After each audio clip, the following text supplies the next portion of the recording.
Mahakama Kuu ya Tanzania masjala ndogo ya Dar es Salaam imeusogeza mbele usikilizwaji wa maombi namba 488 mkwaju 2026 yaliyofunguliwa na waziri wa zamani Geoffrey Mwambe dhidi ya kamishna jenerali wa uhamiaji na mwanasheria mkuu wa serikali baada ya upande wa jamhuri kuomba muda zaidi ili kuwasilisha kiapo kinzani.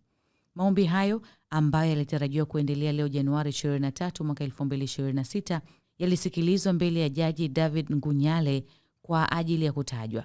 Upande wa jamhuri ukiongozwa na wakili wa serikali mwandamizi Daniel Nyakia umeieleza mahakama kuwa kuna maafisa wawili wa idara ya uhamiaji waliotajwa katika kiapo cha mleta maombi ambao hawajapatikana kwa wakati, huku uwepo wao ukiwa muhimu katika kuandaa majibu ya serikali.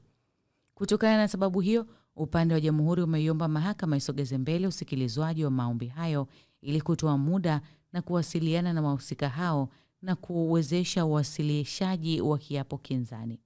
Baada ya kusikiliza hoja za pande zote, mahakama imeelekeza serikali kuhakikisha kuwa kiapo kinzani kinawasilishwa kufikia Jumatatu, Januari 26 mwaka 2026 asubuhi, huku ikipanga kwa usikilizwaji wa maombi. Baada ya kusikiliza hoja za pande zote mbili, mahakama imeelekeza serikali kuhakikisha kuwa kiapo kinzani kinawasilishwa kufikia Jumatatu, Januari 26 mwaka 2026 asubuhi, huku ikipanga kuwa usikilizwaji wa maombi hayo utafanyika siku hiyo hiyo saa 8:30 mchana.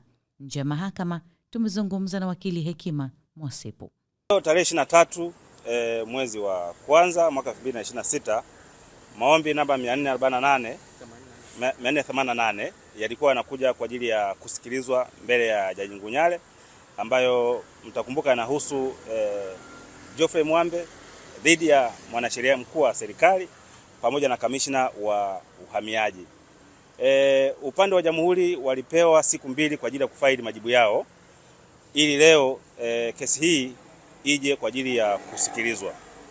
Kwa bahati mbaya wamefika mahakamani, wanasema siku 2 kwao zilikuwa ni chache kwa sababu walikuwa wanafanya mawasiliano na upande wa uhamiaji ili waweze kukusanya taarifa za kuweza kuandika kwenye hati yao ya kiapo. Na wameambia mahakama kwamba hao maafisa wa uhamiaji ambao walichukua hizo passport wamefika Dar es Salaam, kwa leo watakaa nao kwa ajili ya kuweza kukusanya hizo taarifa ili Jumatatu asubuhi waweze kufaili hati ya kiapo.